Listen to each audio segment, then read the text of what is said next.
Hello student, welcome back. Student, आज जो है हम आपके लिए बहुत ही इंपॉर्टेंट क्वेश्चन लेके आए हैं यूपी बोर्ड बायोलॉजी 2021 के लिए। कहने का मतलब स्टूडेंट मैं आपको ऐसे क्वेश्चन आपको बताऊंगा आज कि वो आपके बोर्ड में बहुत ही आसानी से आएंगे। कहने का मतलब वो आपके लिए बहुत ही इंपॉर्टेंट होगी, जो कि इसकी 101% गारंटी है कि जितने भी क्वेश्चन मैं आपको बता रहा हूँ इतने ही क्वेश्चन आपको अगर आप पढ़ के जाते हैं तो आपका 70 में से मान के चलिए 65 से 66 नंबर आसानी से आ सकता है। तो स्टूडेंट आप बाद में भी इसको जो है कमेंट करके देख सकते हैं, पूछ सकते हैं कि क्वेश्चन आता है कि नहीं, क्योंकि स्टूडेंट हर बार की तरह इस बार भी मैं आपके लिए बहुत ही इंपॉर्टेंट क्वेश्चन लेके आए हैं बायोलॉजी क्लास 12th के लिए। तो स्टूडेंट आपके लिए जल्दी से हम फिजिक्स और केमिस्ट्री का भी वेरी इंपॉर्टेंट क्वेश्चन जल्दी से कल या परसों में आपको प्रोवाइड कर दिया जाएगा। तो स्टूडेंट आपसे रिक्वेस्ट है कि इस क्वेश्चन को आप अच्छे से याद करके जाइए, समझ के जाइए, और जितने भी आपको क्वेश्चन बताए जा रहे हैं ये सारे हमने आपको ऑलरेडी वीडियो में लाइव क्लास में बता चुके हैं। तो स्टूडेंट बिना टाइम वेस्ट के चलते हैं हम आज के जो है टॉपिक पे। जो भी आपके लिए क्वेश्चन है उसको हम देखते हैं। तो चलिए स्टूडेंट, सबसे पहला क्वेश्चन यहाँ पर हम बात करेंगे। सबसे पहला क्वेश्चन अगर देखें तो स्टूडेंट यहाँ पर हम आपको बताने चल रहे हैं। पहला क्वेश्चन है मेंडल के द्वारा प्रतिपादित। स्टूडेंट हम ज़्यादा नहीं लिखेंगे, आप हिंट के लिए आप इसको समझते रहिएगा। मेंडल के द्वारा प्रतिपादित विभिन्न नियमों को समझाइए। विभिन्न नियमों को समझाना है, ठीक है। तो स्टूडेंट आपको पता है कि मेंडल के 3 नियम हैं, तो आपको तीनों को पढ़ के जाना है और उसके एग्जाम्पल जो भी आपको डायग्राम उसका होता है उसको पढ़ के जाना है। तो ये स्टूडेंट आपके लिए वेरी इंपॉर्टेंट क्वेश्चन है। दूसरा क्वेश्चन आपके लिए है स्टूडेंट संकट पूर्वज संकरण, जिसको हम बोलते हैं बैक क्रॉस, इंग्लिश में बोलते हैं बैक क्रॉस बोलते हैं, तथा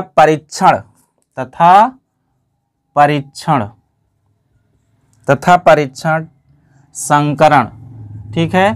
परीक्षण का संकरण जिसको हम टेस्ट क्रॉस बोलते हैं, ये क्या होते हैं इसको आपको पढ़ के जाना है। तो स्टूडेंट आपके लिए भी इंपॉर्टेंट है। तीसरा क्वेश्चन है आपका जेनेटिक कोड पर टिप्पणी लिखना है। जेनेटिक कोड पर क्या करना है? टिप्पणी लिखना है। क्या लिखना है? जेनेटिक कोड पर टिप्पणी बताना है आपको। अगला क्वेश्चन है जैव उर्वरक क्या है? जैव उर्वरक क्या है? कृषि में इनकी उपयोगिता का वर्णन करना है। कृषि में इनकी जो भी उपयोगिता है, क्या उपयोगिता है, इसके बारे में आपको पढ़ना है। 5वां क्वेश्चन है प्लाज्मिड के 4 प्रमुख गुण बताना है आपको। प्लाज्मिड के 4 प्रमुख गुण बताना है। क्या बताना है? प्लाज्मिड के 4 प्रमुख गुण बताना है आपको। उसके बाद अगला क्वेश्चन है 6वां है जीन क्लोनिंग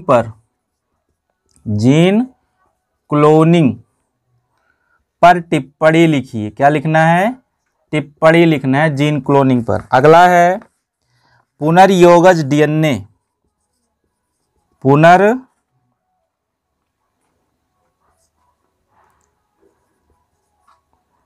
पुनर्योगज डीएनए तकनीक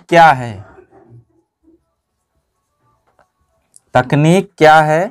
मानव हित में इसकी उपयोगिता का वर्णन करना है। आगे है मानव हित में इसकी उपयोगिता का वर्णन करना है।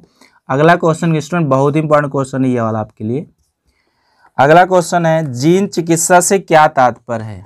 जीन चिकित्सा से क्या तात्पर्य है? क्या है? जीन चिकित्सा से क्या तात्पर्य है? उचित उदाहरण से स्पष्ट करना है आपको। उचित उदाहरण से आपको इसको जो है बताना है। अगला है अनुकूलन को परिभाषित करना है। अनुकूलन क्या होता है? बहुत इंपॉर्टेंट है, आपको पढ़ाया गया है। अनुकूलन को बताना है किसे कहते हैं, ठीक है। और इसमें अनुकूलन में होने वाले परिवर्तन का भी आपको वर्णन करना है। अनुकूलन से होने वाले परिवर्तन क्या क्या होते हैं। अगला जो क्वेश्चन है 10 क्वेश्चन है, बहुत इंपॉर्टेंट है।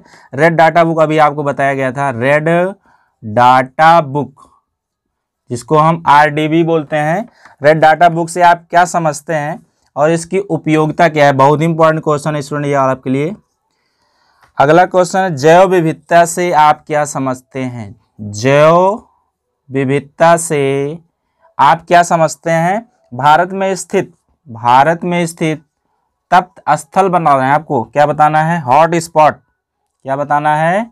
हॉट स्पॉट क्या क्या होते हैं इसके बारे में आपको बताना है स्टूडेंट। क्या है आपका इसके बारे में? तो स्टूडेंट अगला क्वेश्चन है 12वां नंबर है, अंडाणु जनन तथा शुक्र जनन की प्रक्रिया का वर्णन करना है। अंडाणु जनन तथा शुक्र जनन की प्रक्रिया का वर्णन, प्रक्रिया का क्या करना है? वर्णन करना है। ये क्वेश्चन अगला है। अगला 13 नंबर क्वेश्चन है, अपरा की परिभाषा। अपरा की परिभाषा, ठीक है। इसके दो कार बताना है आपको। इसके दो कार बताइए। क्या बताइए? इसके दो कार बताना है आपको। अगला क्वेश्चन है स्टूडेंट, इसको हम इरेज करके आपको अगला आगे लिखते हैं।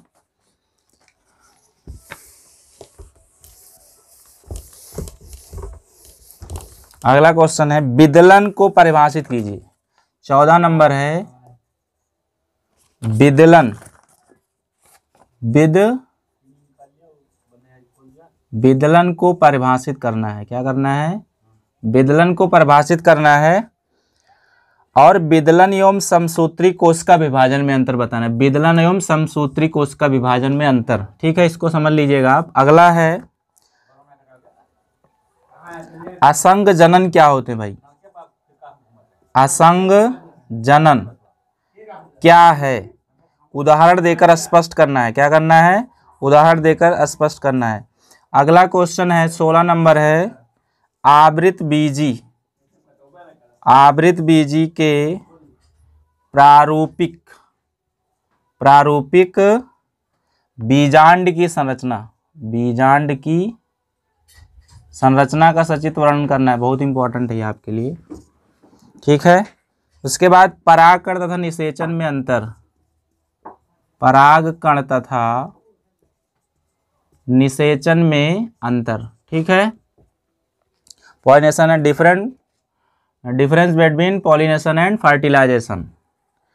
अगला है कायिक परिवर्धन से आप क्या समझते हैं? कायिक परिवर्धन क्या होते हैं? कायिक परिवर्धन से आप क्या समझते हैं? ठीक है, इसको आप समझिएगा। अगला है,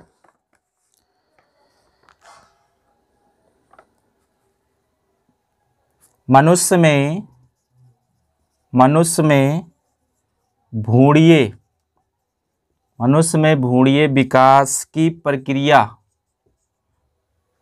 का, ये टर्म आपके लिए इंपॉर्टेंट है, ब्लास्टुला निर्माण तक वर्णन करना है। क्या करना है? वर्णन कीजिए। स्टूडेंट ये आपके लिए इंपॉर्टेंट होगा। 20 नंबर है आपका क्वेश्चन, आंतरिक निषेचन किसे कहते हैं? बहुत इंपॉर्टेंट है। आंतरिक निषेचन क्या है? 21 नंबर है, HIV विषाणु का सचित्र वर्णन करना है आपको। HIV विषाणु का सचित्र वर्णन, ठीक है। आपको पता है ह्यूमन इम्यूनो डिफिशियंसी वायरस होता है इसका फुल फॉर्म।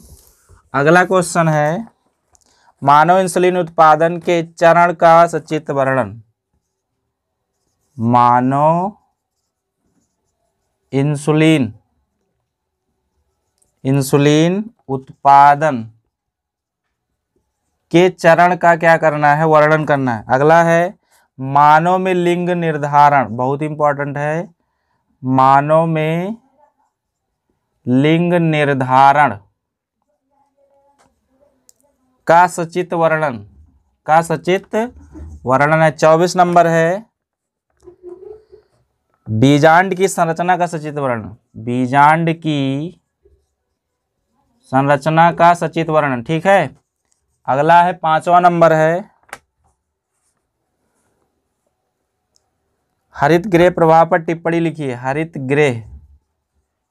गृह प्रभाव पर टिप्पणी लिखना है। क्या लिखना है? टिप्पणी।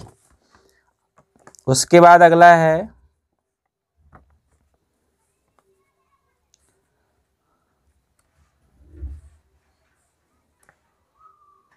विषाणु द्वारा उत्पन्न एक रोग का नाम, लक्षण, उपचार तथा बचाव के उपाय, इसको आप पढ़ लीजिएगा। उसके बाद ड्रग्स और मदिरा के दुष्प्रभाव पर टिप्पणी लिखना है। मदिरा और, आप ऑडियो सुन के देख लीजिएगा, ड्रग्स और मदिरा के दुष्प्रभाव पर टिप्पणी लिखना है। अगला है कोशिका मध्यस्थ तथा प्रतिरक्षी मध्यस्थ प्रतिरक्षा में अंतर, ठीक है। उसके बाद अगला है जैव विकास क्या है, जीवाश्म के प्रकार एवं जीवाश्म निर्माण प्रक्रिया का वर्णन करना है। अगला है अवशेषी अंग से आप क्या समझते हैं, मनुष्य में पाए जाने वाले 2 अवशेषी अंग आपको बताना है। अगला है आनुवांशिकी कूट क्या है, इनकी विशेषताओं का वर्णन करना है, ठीक है। डीएनए की आणविक संरचना का सचित्र वर्णन कीजिए, क्लियर हो रही बात, तथा डीएनए के द्विगुणन में इसका महत्व समझाइए। अगला क्वेश्चन है डीएनए तथा आरएनए में अंतर, different between RNA and DNA. उसके बाद बहुत इंपॉर्टेंट क्वेश्चन आपके लिए है डीएनए फिंगरप्रिंटिंग से आप क्या समझते हैं, जो कि आपके लिए आएगा ही अब की बार ये। मानव जीवन पर इसके प्रयोग का वर्णन करना है। अगला है हेट्रोक्रोमैटिन तथा यूक्रोमैटिन में अंतर। अगला है न्यूक्लियोसाइड्स तथा न्यूक्लियोटाइड्स में अंतर, क्लियर। लिंग संलग्न जीन, जिसको हम लक्षण बोलते हैं, वंशागत किसे कहते हैं, मनुष्य में किसी एक लिंग लक्षण का वर्णन करना है आपको। अगला वंशागत को परिभाषित कीजिए, क्या है वंशागत, मेंडल के स्वतंत्र अभिवन के नियम को समझाइए।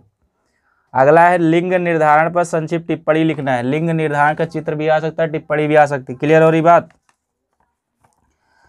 उसके बाद रेडियोधर्मी प्रदूषण क्या है, 2 रेडियोधर्मी प्रदूषणों के नाम बताना है आपको, ठीक है। वैश्विक तथा भूमंडलीय उष्मायन पर विस्तृत टिप्पणी बताना है आपको।